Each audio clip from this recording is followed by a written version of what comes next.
논술로 만나는 우리 역사 17권.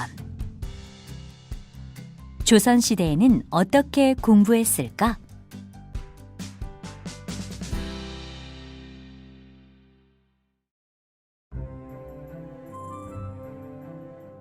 여는 이야기.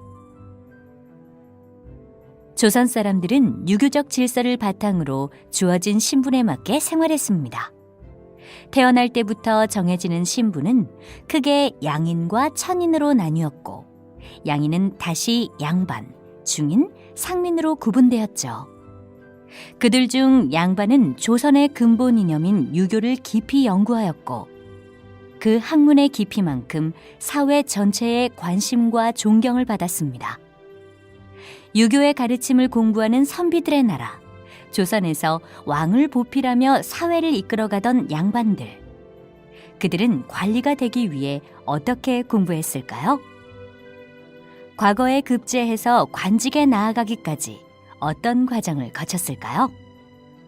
또 그들은 무엇을 인생의 목표로 삼고 살았던 걸까요?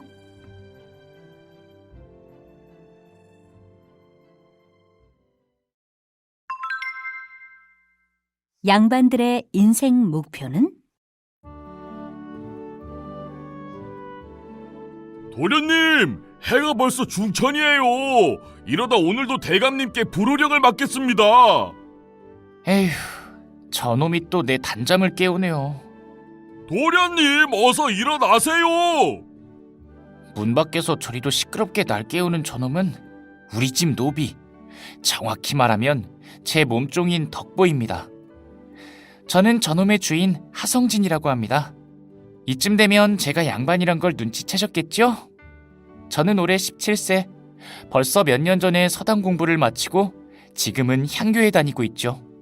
도련님, 새순물 대령했습니다. 어서 일어나 세수하시고 서책을 읽으셔야지요. 저놈 좀 보십시오.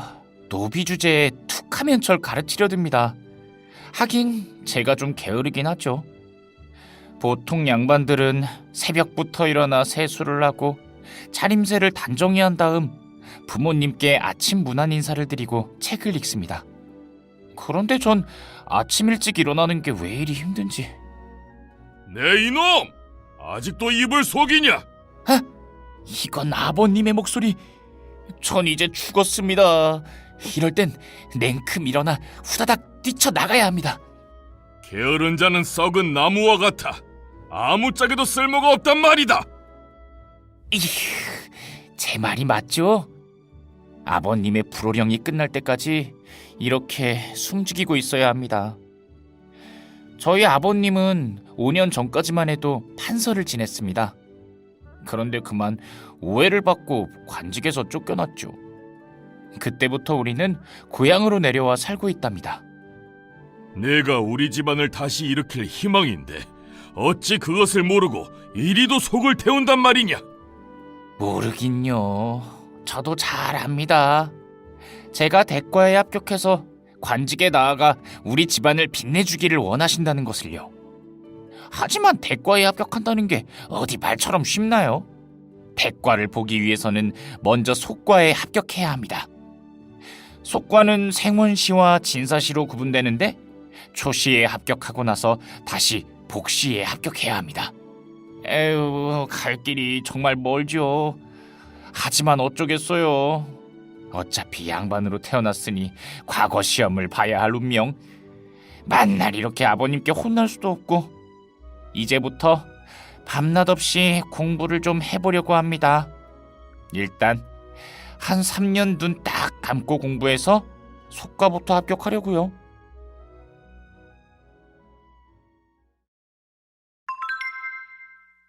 조선시대에도 대학교가 있었다고? 어느덧 3년이 흘러 제 나이 20살이 되었습니다. 그 사이 속과에 합격하고 혼례도 올렸지요. 저는 방금 한성으로 들어가는 숭례문 앞에 도착했습니다.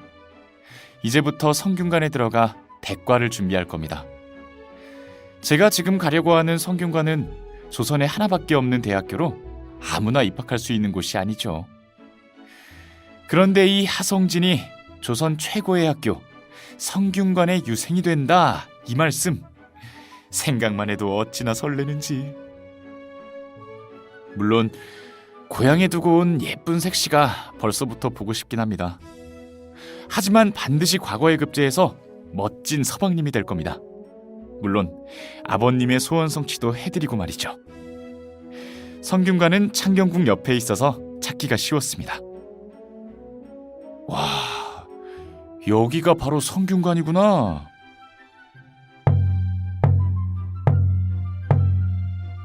신입 유생은 모두 이곳으로 모이시오. 유생들이 한 곳에 모이자 학관이 성균관의 생활 수칙에 대해서 설명해 주네요. 여러분 앞에 보이는 곳이 바로 수업을 하는 명륜당이요.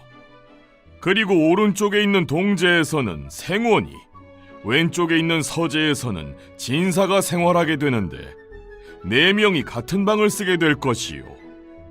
매일 아침 북이 1번 울리면 기상, 2번 울리면 독서, 3번 울리면 식사를 하도록 하시오.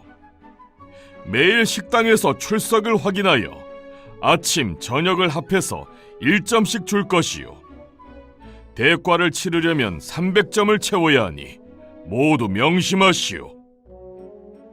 300점을 채워야 대과를 볼 수 있다고요? 그럼 적어도 성균관에서 공부한 지 300일은 지나야 대과 시험을 볼 수 있다는 말이네요?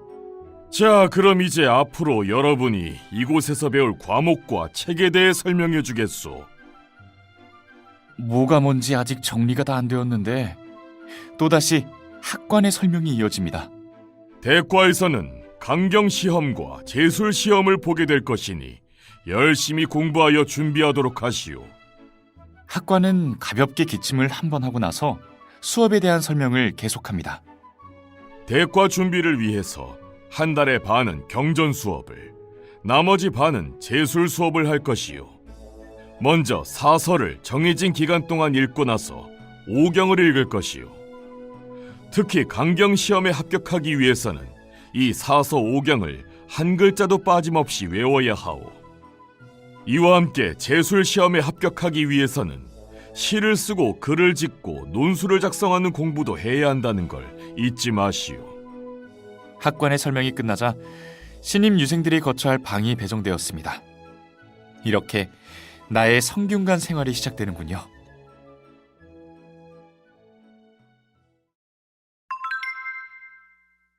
성균관 생활, 과연 어땠을까?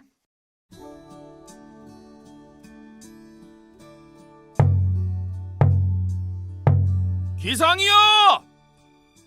에휴, 여기도 아침잠 깨우는 덕보 같은 놈이 있군요. 지금 문 밖에서 방방마다 돌아다니면서 소리치는 저놈들은 성균관의 노비입니다. 성균관에는 개인 노비를 데려올 수 없지요. 으쌰. 같은 방을 쓰는 현복은 벌떡 일어나 이불을 개고 빈 세숫대야를 들고 문 밖으로 나갑니다. 노비들이 세숫물을 채워주자 그것을 들고 다시 방 안으로 들어오더니 세수를 하고 몸 구석구석을 닦는군요.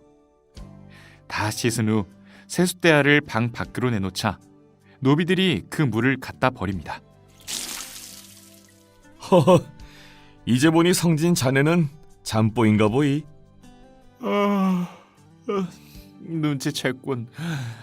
밤늦도록 공부하는 건 자신 있는데 늦잠 자는 버릇은 쉽게 고쳐지지 않아. 자, 얼른 일어나게. 현복이 제 세숫대야에 대신 물을 받아 가지고 왔습니다. 이 녀석 부지런한 데다가 친절하기까지. 아, 이번에는 제 이불을 획 걷어올리더니 제 얼굴에 물을 튕깁니다. 아, 차가워. 그러게 어서 일어나라니까.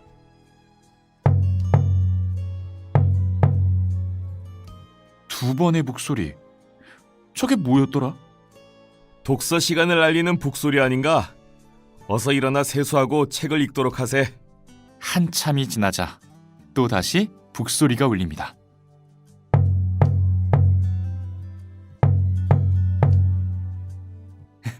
식사 시간이네. 어서 서두름세. 이러다 놓치겠어. 진사식당에는 먼저 나온 유생들이 저만치 길게 줄을 지어 서 있었습니다. 식당으로 들어가면서 모두 도기에 수결을 합니다. 여기서는 입학순, 나이순으로 밥을 먹는다네. 이 녀석은 모르는 게 없나 봅니다. 자, 우린 신입 유생이니 끝으로 가세. 우리 유생들이 빙 둘러앉자 노비들이 다니면서 차례대로 음식을 담아주었습니다.